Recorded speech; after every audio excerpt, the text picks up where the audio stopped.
That's what people want. That's what they're buying. What makes a stock go up and not go down? More buyers than sellers. What makes a stock go down? More sellers than buyers. It's that simple.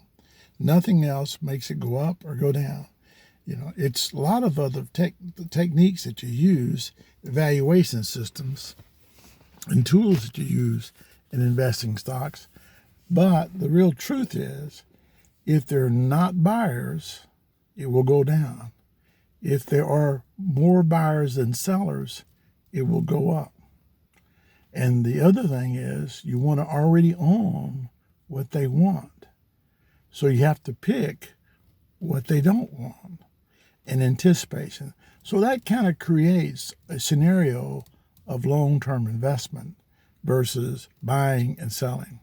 Now, sometimes the environment first of all, the environment that you invest in never stays the same. It's always changing, just like life.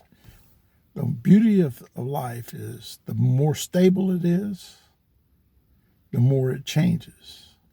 The more it changes, the more stable it is. That's the same thing with the stock market. If a price didn't change, you wouldn't create the interest. It wouldn't create the momentum of the stock going up or down. So the key is understanding that concept.